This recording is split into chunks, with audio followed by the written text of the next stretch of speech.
Hello and welcome to the online platform of Rouse Academy for Competitive Exams. And I, Pragya Pandey, welcome you all to our very special series on Daily News Review. बात करते हैं आज के महत्वपूर्ण articles के बारे में। सबसे पहले चर्चा करेंगे हम SKA project which is very important and very crucial for India. देखिए, फाइनली इंडिया यहाँ पर डिसाइड कर चुका है कि वो फॉर्मली ज्वाइन कर लेगा स्क्वायर किलोमीटर एरे प्रोजेक्ट को, जो कि अपने आप में बहुत इंपॉर्टेंट है। ये एक तरीके का इंटरनेशनल साइंटिफिक कोलैबोरेशन है जो कि विश्व के सबसे बड़े, दुनिया के सबसे बड़े रेडियो टेलीस्कोप को बनाने के बारे में यहाँ पर काम करने वाला है। चलिए समझते हैं और डिटेल में कि आखिर ये सारी चीज़ें हैं क्या। देखिए, सबसे पहले तो ये समझ लीजिए, ये जो विश्व का सबसे बड़ा रेडियो टेलीस्कोप बनने वाला है, ये एक रेडियो टेलीस्कोप अकेला नहीं होगा, बल्कि छोटे छोटे मल्टीपल टेलीस्कोप्स को यहाँ पर लगभग 1.5 माइल्स के एरिया में यहाँ पर बनाया जाएगा और उसके ही कारण इसका यहाँ पर ये नाम हमें देखने के लिए मिला है। ऐसे समझ लीजिए कि ये 50 गुना ज़्यादा सेंसिटिव है रेडियो फ्रिक्वेंसीज़ को लेकर और 10,000 गुना ज़्यादा फास्ट है when it comes to other telescope on this entire planet. ऐसे में इंडिया का इस टेलीस्कोप प्रोजेक्ट का पार्ट बनना अपने आप में बहुत महत्वपूर्ण हो जाता है। तो बात करते हैं कि आखिर स्क्वायर किलोमीटर एरे क्या होता है। तो ये एक इंटर गवर्नमेंटल ऑर्गेनाइजेशन है जिसका मुख्य उद्देश्य है यहाँ पर एक कटिंग एज टेक्नोलॉजी की मदद से रेडियो टेलीस्कोप, विश्व के सबसे बड़े रेडियो टेलीस्कोप को यहाँ पर बनाना। अगर हम इसके हेडक्वार्टर की बात करें तो ये आपको जॉर्डल बैंक ऑब्जर्वेटरी यूनाइटेड किंगडम्स में देखने के लिए मिलेगा। हालांकि जैसा मैंने आपको बताया, यहाँ पर कोई सिंगल लार्ज टेलीस्कोप नहीं होगा, बल्कि collection of thousand of dish antennas आपको यहाँ पर देखने के लिए मिलेंगे, जो कि एक सिंगल यूनिट के रूप में यहाँ पर काम करेंगे। चूँकि इसका नाम स्क्वायर किलोमीटर एरे इसी वजह से पड़ा क्योंकि यहाँ पर ये जो इसका ओरिजिनल इंटेंशन था, ये 1 स्क्वायर किलोमीटर, लगभग 1 मिलियन स्क्वायर किलोमीटर के दायरे में जो रेडियो वेव्स फ्रिक्वेंसी है उस डेटा को यहाँ पर कलेक्ट करना था और इसी के कारण देखिए इसका ये नाम हमें देखने के लिए मिला है। एज ऑफ नाउ अगर हम बात करें तो इसके अंदर US $2.4 मिलियन से भी ज़्यादा का इन्वेस्टमेंट इसके अंदर देखने के लिए मिल चुका है। यही सिर्फ अकेला इम्पॉर्टेंट नहीं है। देखिए, SKO ऑब्जेक्टिव में ग्रेविटेशनल वेव्स को स्टडी करने के बारे में भी काम किया जा रहा है। बहुत सारी कंट्रीज़ हैं जो SK को बिल्ड करने के लिए यहाँ काम कर रही हैं, जैसे UK, Australia, South Africa, Canada, China, France, Italy, Germany and India also. Now the questions come कि आखिर इंडिया का यहाँ पर रोल क्या है, ये जो रेडियो टेलीस्कोप है इससे इंडिया को क्या फ़ायदे मिलने वाले हैं। देखिए, इंडिया बहुत सालों से, अगर हम बात करें तो बहुत टाइम पीरियड से इस पर्टिकुलर प्रोजेक्ट में यहाँ पर इन्वेस्टमेंट कर रहा है, लेकिन फुल टाइम मेंबरशिप का स्टेटस मिलना यहाँ पर अपने आप में एक बहुत बड़ा सिग्निफिकेंस है इंडिया के लिए। इंडिया ने एलोकेट किए हैं 1,250 करोड़ रुपए ताकि वो SK प्रोजेक्ट में यहाँ पर कंट्रीब्यूशन कर सके। ये डिसीजन यहाँ पर इंडिया के लिए बहुत ज़्यादा महत्वपूर्ण है क्योंकि कहीं ना कहीं ये इंडिया का जो एक साइंटिफिक रिसर्च, साइंटिफिक कम्युनिटी को लेकर जो कमिटमेंट है, जो कटिंग एज टेक्नोलॉजी को लेकर इंडिया का जो कमिटमेंट है, उसको दर्शाने के लिए बहुत ज़्यादा महत्वपूर्ण है। साइंटिफिक अपॉर्चुनिटीज़ की बात करें तो देखिए, फुल मेंबरशिप मिलने के साथ ही इंडिया यहाँ पर इन्वॉल्व हो जाता है एक हाई क्वालिटी एक्सेस के लिए। बहुत सारी फैसिलिटीज़ जो इसकी फैसिलिटीज़ में है उसको इंडिया को एक्सेस मिल जाएगा, ठीक है, जो कि अपने आप में भारत के लिए एक साइंटिफिक अपॉर्चुनिटीज़ क्रिएट कर देगा। इसी के साथ ही अगर हम बात करें तो ग्लोबल साइंटिफिक इनिशिएटिव्स जो हैं, जितनी भी साइंटिफिक कैपेबिलिटीज़ हैं, क्या डिस्कवरीज हो रही हैं, इन सभी के बारे में इंडिया को यहाँ पर सारी चीज़ें देखने के लिए मिलेंगी। हालांकि ये कोई ऐसा पहला प्रोजेक्ट नहीं है जहाँ पर इंडिया एक्टिवली कंट्रीब्यूट कर रहा है। इस तरीके के दूसरे भी प्रोजेक्ट हैं जिसके अंदर इंडिया डायरेक्टली हमें काम करता हुआ दिखाई दे रहा है, जैसे आप gravitational wave detection for the laser in interferometer gravitational waves observatory, जिसे LIGO नेटवर्क बोलते हैं। साथ ही India full time membership enjoy कर रहा है इस ITER प्रोजेक्ट के अंदर, जो कि न्यूक्लियर फ्यूजन रिएक्शन एनर्जी को लेकर यहाँ पर स्टडी करता है। अब देखिए, चूंकि जब हम SK प्रोजेक्ट की बात कर रहे हैं जिसके अंदर 200 से भी ज़्यादा एंटीनाज अकेले साउथ अफ्रीका में लगने वाले हैं, 1,30,000 एंटीनाज ऑस्ट्रेलिया में लगने वाले हैं, और इन एंटीनाज को कुछ इस तरीके से लगाया जा रहा है कि इनके बीच में मिनिमाइज इंटरफेस यहाँ पर क्रिएट किया जा सके ताकि मैक्सिमम जो रिजल्ट्स हैं वो हमें देखने के लिए मिल सके। हालांकि एज ऑफ नाउ इंडिया में कोई एंटीना यहाँ पर नहीं लगाया जा रहा है, जिसकी वजह से बहुत सारे लोगों का सोचना है कि इंडिया का पार्टिसिपेशन क्या है, इंडिया को इससे यहाँ पर क्या देखने के लिए मिलने वाला है। जैसा मैंने आपको बताया, एसके में कटिंग एज टेक्नोलॉजी का इस्तेमाल किया जा रहा है, स्पैनिंग इलेक्ट्रॉनिक्स का इस्तेमाल किया जा रहा है, सॉफ्टवेयर, मटेरियल साइंस, कंप्यूटिंग, सब कुछ एडवांस लेवल पर यहाँ पर इस्तेमाल किया जाने वाला है। और यहीं पर ये जो प्रोजेक्ट है ये जनरेट करेगा intellectual properties accessible to all its member countries. और ऐसे में इंडिया का इसका मेंबर बनना अपने आप में इंडिया के लिए एक लर्निंग अपॉर्चुनिटी है, ताकि साइंटिफिक सेक्टर में बहुत सारी चीज़ों को सीखा जा सके, रिसर्च किया जा सके, डेवलपमेंट किया जा सके, चाहे हम साइंटिफिक सेक्टर की बात करें, एकेडमिक सेक्टर की बात करें, या प्राइवेट इंडस्ट्रियल सेक्टर्स के बारे में भी बात करें। चलिए, moving on to the next article of the day. ये आर्टिकल जो है ये कल के आर्टिकल से संबंधित है, जहाँ पर हमने बिल्किस बानो केस को यहाँ डिस्कस किया था कि 11 लोगों को, जिनको कन्विक्ट्स को यहाँ पर रिलीज़ कर दिया गया था, सुप्रीम कोर्ट ने एक आदेश जारी किया है और बोला है कि भाई देखिए, जो रेमिशन आपने यहाँ पर दे दिया है 11 कन्विक्ट्स को, जिनको लाइफ सेंटेंस, लाइफ इम्प्रिजनमेंट यहाँ पर दी गई थी, जिन्होंने जो कि गैंग रेप केस में यहाँ पर इन्वॉल्व थे, ठीक है, और उसकी जो फैमिली थी, बिल्किस बानो जी की जो फैमिली थी, उनकी मर्डर के लिए भी जो लोग रिस्पॉन्सिबल थे 2002 के कम्युनल राइट्स के दौरान, इनको यहाँ पर रिमिशन देना गुजरात गवर्नमेंट ने जो यहाँ पर डिसीजन लिया है, this is not correct. Now कल हमने समझा था कि बाकी सारी चीज़ें क्या हैं, आज हमको एक चीज़ और समझनी होगी कि आखिर ये जो पार्डनिंग राइट हैं, जो क्लीमेंसी पावर्स हैं, ये आखिर कहाँ पर दर्ज हैं। तो आप एक चीज़ याद रखेंगे, आर्टिकल 72 जो कि प्रेसिडेंट को, और आर्टिकल 161 जो कि गवर्नर को कॉन्स्टिट्यूशन में पावर दे देता है कि ये यहाँ पर पार्डनिंग पावर, कम्यूटेशन, रेमिशन या रिस्पाइट या रिप्राइव टू कन्विक्ट्स जैसे इनके पास पावर देखने के लिए मिल जाते हैं। ये सोवराइन पावर होते हैं, और इसीलिए आप देखेंगे जो भी आपके यूनियन और स्टेट एग्जीक्यूटिव का हेड होता है, ये केवल और केवल उनके द्वारा ही इंजॉय किए जा सकते हैं, बट वो अपने मन से यहाँ पर इसे इंजॉय नहीं कर सकते। इसके लिए काउंसिल ऑफ मिनिस्टर की एडवाइस और उनसे सलाह मशवरा करना ज़रूरी होता है। तो ये तो हो गया भाई हमारे प्रेसिडेंट और गवर्नर के हाथ में पावर, लेकिन इसके अलावा भी स्टेट गवर्नमेंट के पास under section 432 of the criminal procedure code 1973 के अंतर्गत कुछ अधिकार होते हैं, जहां पर वो रेमिट कर सकती है कुछ सेक्शन, ठीक है, और the part of the punishment जो कि किसी भी कन्विक्ट को यहाँ पर दी गई है। So in case of the life imprisonment convict, the remission can done only after a period of 14 years in the jail. और यही बात यहाँ पर देखी जा रही है in the section 443A of the CRPC की 14 साल तो कम से कम आपको देखिए यहाँ पर बिताने होंगे, फिर आपके व्यवहार के आधार पर और बाकी सारी चीज़ों को ध्यान में रखते हुए स्टेट के पास ये अधिकार हो जाता है कि वो यहाँ पर जो भी रिग्रेस इम्प्रिजनमेंट है उसको कुछ ईज यहाँ पर प्रोवाइड कर सकती हैं। नाउ द क्वेश्चंस कम कि भाई इस केस में जो रिमिशन दिया गया है उसका बैकग्राउंड क्या था। तो देखिए, एक बहुत हीनियस क्राइम यहाँ पर कंडक्ट हुआ है 2002 के अंतर्गत में। ऐसे में फेयर ट्रायल हो सके, चूंकि ये घटना गुजरात में घटी थी, इसलिए कई बार कयास लगाए जा रहे थे कि गुजरात में जो इसका डिसीजन है, गुजरात की जो कोर्ट है वो शायद बायस हो सकती है। तो सुप्रीम कोर्ट ने यहाँ पर इंटरवीन किया और इस केस को पहले CBI के हाथ में दे दी गई और बाद में इसे महाराष्ट्र में यहाँ पर शिफ्ट कर दिया गया 2004 में। अब जैसे ही यहाँ पर ये सारी चीज़ों की स्टडी की गई, CBI के ट्रायल हुए और मुंबई कोर्ट ने सारे एविडेंसेस को देखते हुए जो कन्विक्ट्स हैं इन्हें लाइफ इम्प्रिजनमेंट की सज़ा सुना दी थी 2008 में।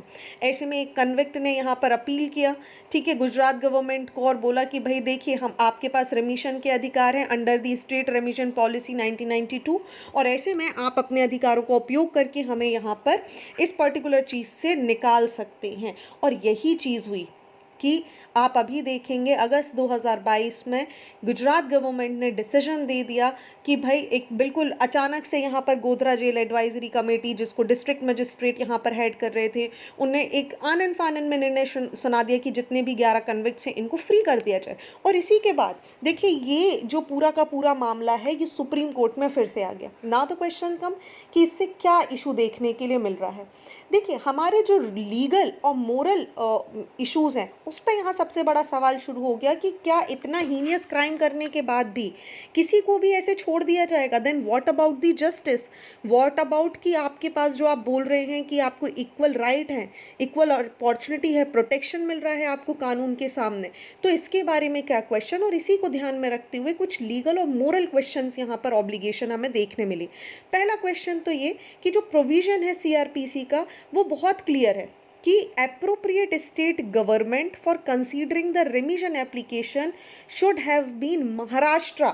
जहां पर इस चीज़ का सज़ा सुनाया गया था तो गुजरात गवर्नमेंट के पास ऐसा कोई अधिकार नहीं था, चूंकि इस पूरे काम के लिए जिम्मेदार आप देखेंगे घटना यहाँ घटी थी, लेकिन सज़ा सुनाई किसने थी? महाराष्ट्र कोर्ट ने यहाँ पर सुनाई थी। और जिस जज ने यहाँ पर सज़ा सुनाई थी उनका भी यहाँ पर एक आपको कंसीडरेशन लेना था रिमिशन पिटीशन में, लेकिन इस पर्टिकुलर केस में दोनों चीज़ों को निगलेक्ट कर दिया गया। ना तो महाराष्ट्र कोर्ट के जजमेंट को यहाँ पर मान्यता रखी गई, ना ही उन जज का कोई भी यहाँ पर कंसीडरेशन लिया गया जिन्होंने ये सेंटेंस यहाँ पर सुनाई गई थी। ये तो हो गया पहली घटना। दूसरा इशू कहाँ पर निकल आ के आ रहा है? देखिए, सुप्रीम कोर्ट ने Laxman Naskar versus union of India में 5 ग्राउंड्स क्लियरली बताए हुए हैं जहां पर रिमिशन को कंसीडर किया जा सकता है। कौन से 5 ग्राउंड है? देखिए, पहली बात तो whether the offence is an individual act और crime that does not affect the society. ठीक है, होना चाहिए इंडिविजुअल, लेकिन समाज को आप इम्पैक्ट नहीं करें। ये यहाँ पर जो क्राइम है, क्या ये फ्यूचर में रिपीट हो सकता है या होने के चांसेस हैं, ये ध्यान में रखना है। तीसरी चीज़, क्या जो कन्विक्ट्स हैं, क्या उन्होंने इस तरीके के क्राइम को करने की अपनी पोटेंशियली को छोड़ दिया है, या फिर whether any purpose is being served in keeping the convict in the prison, या फिर सोशियो इकोनॉमिक कंडीशन जो है कन्विक्ट की फैमिली को, इनको ध्यान में रखते हुए ही केवल इस तरीके के डिसीजन यहाँ पर लिए जा सकते हैं।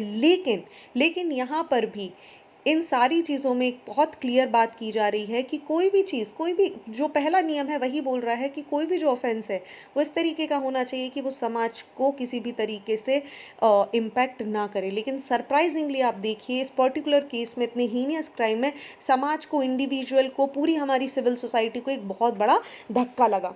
तीसरी बात यहाँ पर क्या आ रही है जिसको बहुत बुरे तरीके से इग्नोर किया गया है? अगेन सुप्रीम कोर्ट ने संगीत वर्सेस स्टेट ऑफ हरियाणा 2012 में ये चीज़ क्लियरली बोल दी थी कि जो भी कन्विक्ट्स हैं, जो कि लाइफ इम्प्रिजनमेंट यहाँ पर सर्व कर रहे हैं, उनके पास कोई भी अधिकार नहीं है, they does not have a right to be prematurely released on completion of 14 years in jail.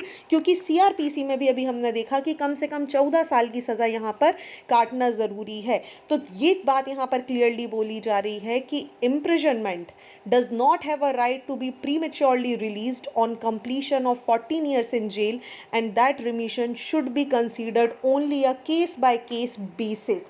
और ऐसी सारी चीज़ों को अगर हम देखें तो यहाँ पर किसी भी चीज़ को ध्यान में नहीं रखा गया है, जिसको लेकर ये पूरा का पूरा विवाद यहाँ पर आया है। हालांकि सुप्रीम कोर्ट ने इसमें इंटरवीन किया अपने अधिकारों का उपयोग करते हुए, जैसा हमने डिस्कस किया था, और फाइनली सुप्रीम कोर्ट ने बोला है कि नहीं, न्याय की विजय यहाँ पर होनी चाहिए और जो भी व्यक्ति हैं, ठीक है, उनको यहाँ पर आप वापस सेंटेंस करिए, क्योंकि सारे जो नियम हैं, जो कायदे हैं, जो कानून हैं, उनका उल्लंघन किया गया है इस पर्टिकुलर केस में।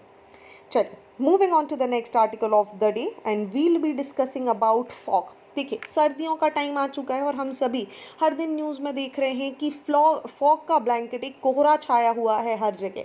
किस तरीके की फॉग रिपोर्ट्स हमें देखने मिल रही है, थोड़ा सा समझ लेते हैं। अगर हम दिसंबर 2023 के आसपास की बात करें तो पंजाब, हरियाणा और नॉर्दर्न रीजन जितने भी हैं, चाहे हम राजस्थान की बात करें, उत्तर प्रदेश की बात करें, तो मिनिमम टेम्परेचर 6 से 9 डिग्री सेल्सियस तक रिकॉर्ड हो रहा है। वहीं अगर हम दिल्ली, साउथ राजस्थान, नॉर्थ मध्य प्रदेश जैसी कुछ जगहों पर देखें तो मिनिमम टेम्परेचर यहाँ पर 10 से 12 डिग्री सेल्सियस का हमें देखने के लिए मिल रहा है। इसी टाइम पीरियड में अगर हम नॉर्थ इंडिया अकेली बात करें तो आप देखेंगे जो विजिबिलिटी है फॉग की वजह से वो बहुत कम हो गई है।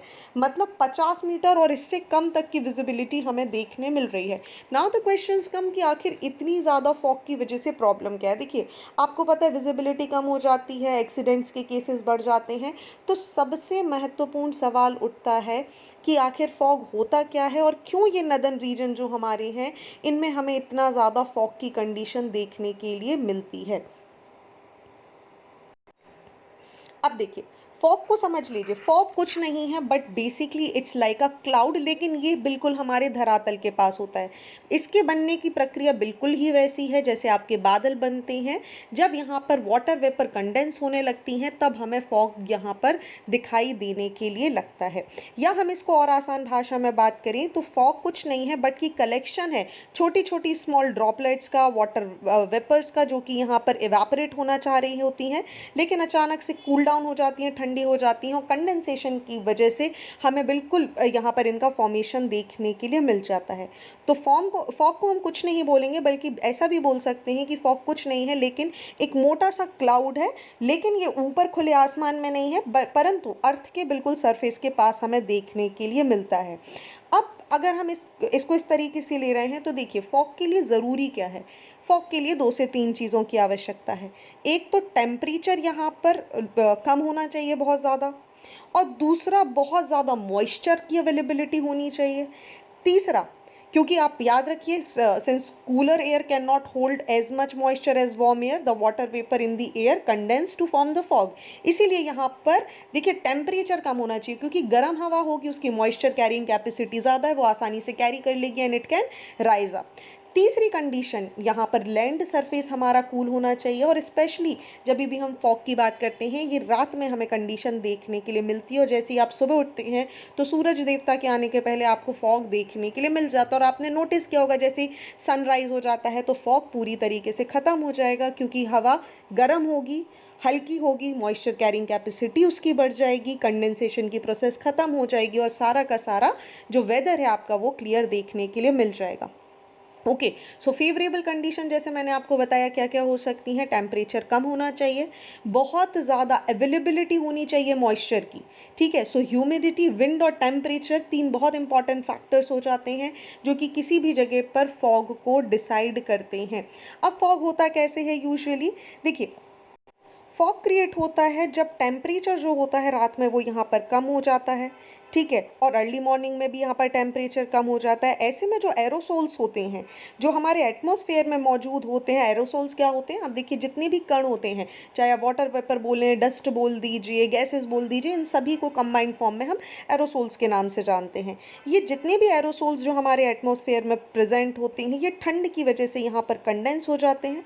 चूँकि ह्यूमिडिटी बहुत ज़्यादा होती है, ऐसे में बहुत ज़्यादा पानी यहाँ पर मिल जाता है, मॉइस्चर की अवेलेबिलिटी हो जाती है, जिसकी वजह से यहाँ पर कंडेंसेशन की सिचुएशन हमें देखने के लिए मिलती है। सो हम कुछ इस तरीके से कंडीशन समझ सकते हैं कि पहली कंडीशन क्या होगी, overnight the earth surface radiate back करती है, अर्थ मतलब अपनी हीट को यहाँ पर लॉस करती है। दूसरी कंडीशन क्या होगी, जो हमारी ज़मीन है वो यहाँ पर ठंडी हो जाएगी, और जैसे जैसे इसके नज़दीक से जो हवा यहाँ से गुजर रही होगी वो भी ठंडी हो जाएगी। थर्ड कंडीशन क्या होगी, जो हमारी लोअर लेयर में जो मॉइस्चर था वो यहाँ पर ठंडा हो जाएगा, और यही वाटर ड्रॉपलेट्स बाद में फॉग में कन्वर्ट हो जाएंगी। ऐसे में इम्पॉर्टेंट हो जाता है कि फॉग बनने के लिए कंडीशन क्या है, तो सबसे इम्पॉर्टेंट हो जाता है ग्राउंड फॉग, जैसे हम यूजुअली रेडिएशन फॉग भी बोलते हैं।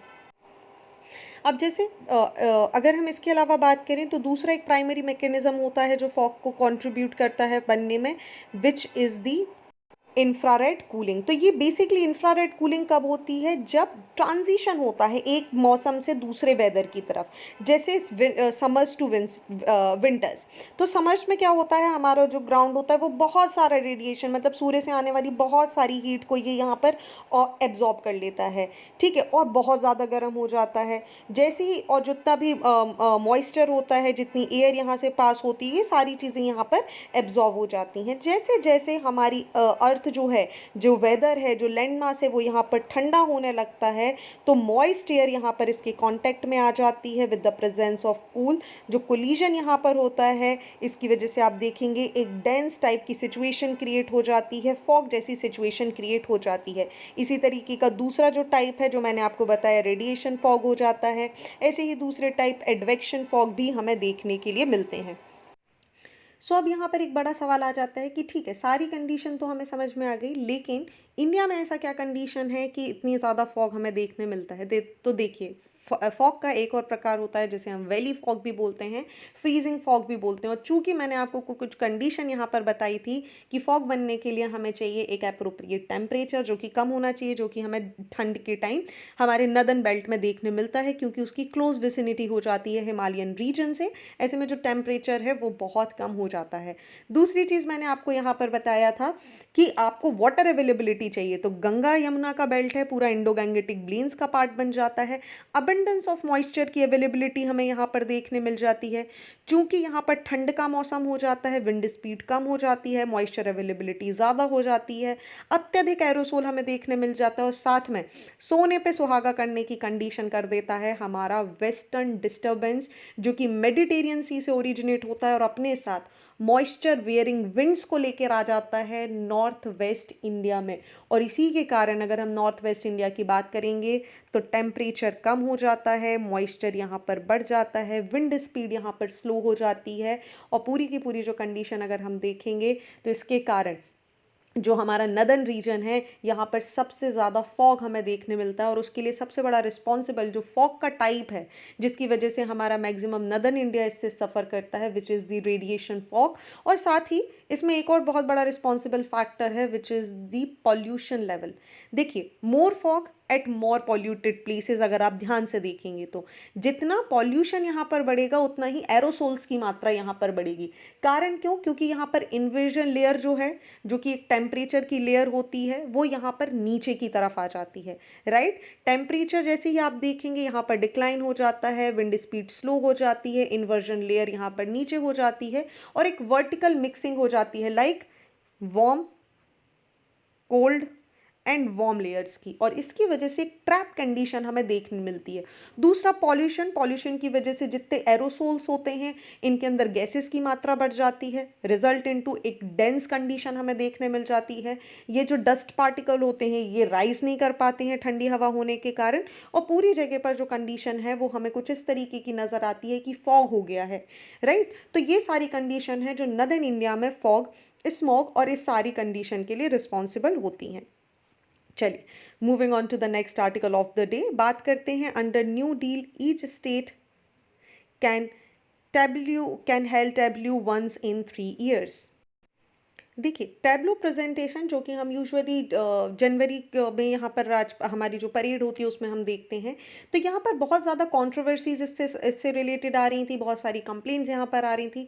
स्टेट का बोलना था कि देखिए, इन टैब्लो को यहाँ पर जब रिपब्लिक डे परेड के लिए सिलेक्ट किया जाता है तो इसमें कई बार एक हमको ऐसा लगता है कि हमारे साथ नाइंसाफ़ी हो रही है, क्योंकि केवल और केवल 15 टैब्लोज जो हैं उनको सिलेक्ट किया जाता है हर साल, और जो सारे स्टेट्स हैं उनको अकोमोडेट करना, यूनियन टेरिटरीज़ को अकोमोडेट करना अपने आप में दिक्कत की विषय यहाँ पर देखने के लिए मिलता है।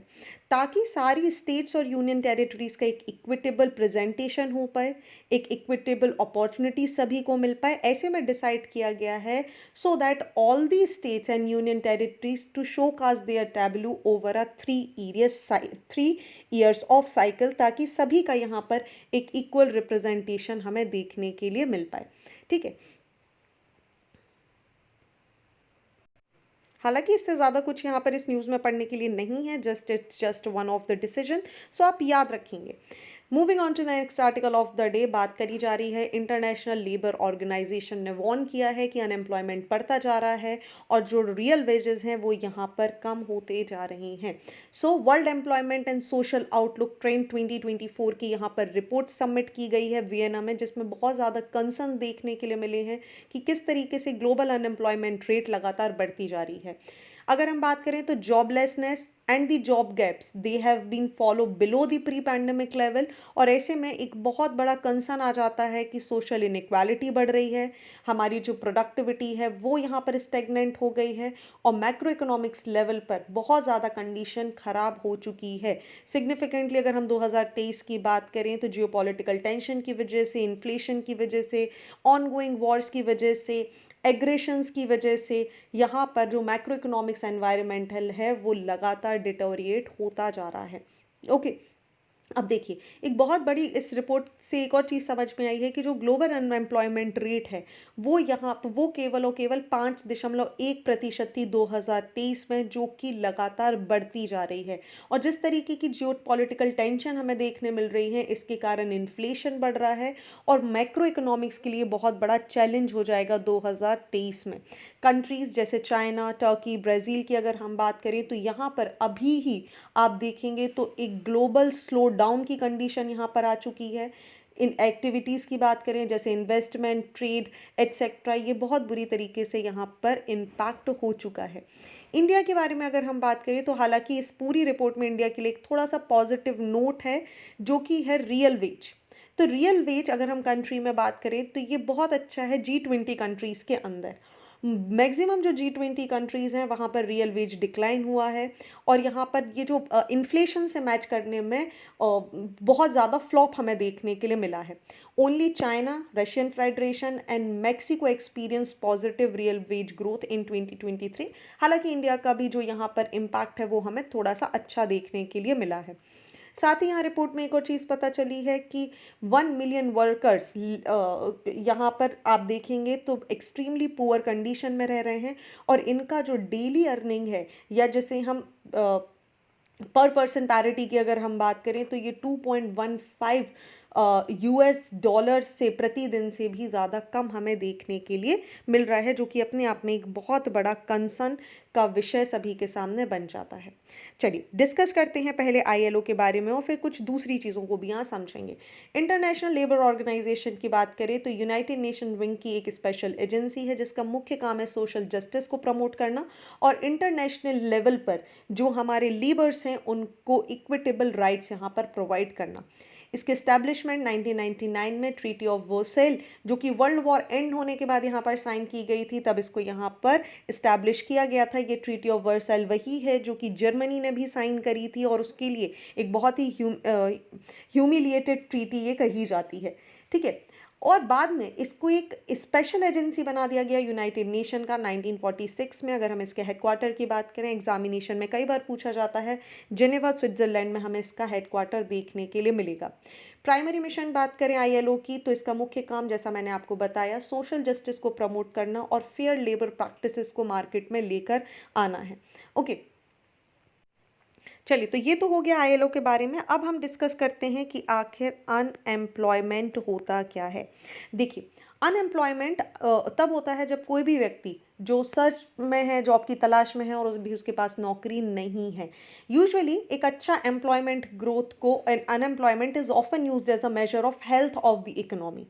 तो अगर हम NSO की बात करें, जो कि इंडिया के कॉन्टेक्स्ट में हम यहाँ पर बात कर रहे हैं, तो एम्प्लॉयमेंट और अनएम्प्लॉयमेंट को कुछ एक्टिविटीज़ से यहाँ पर जाना जाता है। लाइक ऐसे लोग जो यहाँ पर काम कर रहे हैं, इकोनॉमी में कंट्रीब्यूट कर रहे हैं, उनको हम यहाँ पर एम्प्लॉय कैटेगरी में डालते हैं। लेकिन जो काम नहीं कर रहे हैं और जो नौकरी की तलाश कर रहे हैं, जो सीख कर रहे हैं नौकरी को, उनको यहाँ पर अनएम्प्लॉयड की कैटेगरी में डाला जाता है। बट थर्ड कैटेगरी आ जाती है जो neither seeking nor available for work. तो पहले दो को अगर हम बात करें, तो ये यूजुअली जो एम्प्लॉयड और अनएम्प्लॉयड होते हैं, first to they constitute the labor force, and unemployment rate is the percent of the labor force that is without work। तो unemployment rate को किस तरीके से लिखा जा सकता है, unemployment worker upon the total labor force into 100। इस तरीके से इसे यहाँ कैलकुलेट किया जाता है। अलग अलग टाइप के अनएम्प्लॉयमेंट होते हैं। डिस्गाइज्ड अनएम्प्लॉयमेंट होता है, सीजनल अनएम्प्लॉयमेंट होता है, स्ट्रक्चरल अनएम्प्लॉयमेंट होता है, साइक्लिक, टेक्नोलॉजिकल, फ्रिक्शनल, वल्नरेबल, ऐसे बहुत सारे अनएम्प्लॉयमेंट आपको देखने के लिए मिल जाएंगे। बहुत सारे कारण भी होते हैं जो अनएम्प्लॉयमेंट को इम्पैक्ट करते हैं, जैसे social factor like caste system etcetera, या फिर अपनी बड़ी फैमिलीज़ हैं उनसे दूर नहीं जाना चाहते लोग, ग्रोथ पॉपुलेशन, लोगों की जनसंख्या ज़्यादा है, एम्प्लॉयमेंट कम है, डोमिनेंस ऑफ एग्रीकल्चर, है ना, एग्रीकल्चर पे लोग ज़्यादा यहाँ पर डिपेंडेंट है, स्मॉल और कॉटेज इंडस्ट्रीज़ का ख़त्म होता जाना, एजुकेशन यहाँ पर कम होना। सो ऐसे में जो हमारी गवर्नमेंट है, वो भी एम्प्लॉयमेंट को बढ़ाने के लिए बहुत सारे इनिशिएटिव ले रही है। जैसे कि हमारी गवर्नमेंट ने एक स्माइल इनिशिएटिव यहाँ पर लिया हुआ है, support for marginalize individual for livelihood and enterprise, PM Daksh यहाँ पर लिया गया है, प्रधानमंत्री दक्षता और कुशलता संपन्न हिताग्रही, Mahatma Gandhi National Rural Employment Guarantee Act, Pradhan Mantri Kaushal विकास योजना, स्टार्टअप इंडिया, रोजगार मेला, ऐसी बहुत सारी एक्टिविटीज़ हैं जिसे गवर्नमेंट यहाँ पर कंडक्ट कराती है ताकि एम्प्लॉयमेंट की जो कंडीशन है उससे यहाँ पर निपटा जा सके। Okay, so there are different different definitions जो आपको पता होना चाहिए। सो एक तो आपको आईएलओ के हिसाब से डेफिनेशन पता होना चाहिए, ठीक है, कि अनएम्प्लॉयमेंट क्या होता है, लेबर फोर्स क्या होता है, क्या डिफरेंस है, मैंने आपको बता दिया है। सो होप आई गेस आपको सारी चीज़ें यहाँ पर क्लियर हो चुकी हैं। इन केस आपको किसी भी तरीके का डाउट है करंट अफेयर्स को लेकर तो आप मुझे डायरेक्टली मैसेज कर सकते हैं @pragyapandey@raoseacademy.in पर। मैं आपको डायरेक्टली बता दूंगी कि क्या अप्रोच होनी चाहिए, क्या पढ़ना है और क्या यहाँ पर छोड़कर चलना है। चलिए बात करते हैं आज के मेंस के क्वेश्चन ऑफ द डेज के बारे में। So here are 2 very important question in front of your screen. What all you have to do, you just have to write the answer, click the photograph and upload it on our website, जिसका link आपको comment section में मिल जाएगा। So thank you for watching this video. Do not forget to hit like button, comment your valuable feedback and also press the subscribe button to never miss any updates. Please follow us on Instagram and Facebook. Links are given below in the description box. Thank you and see you tomorrow.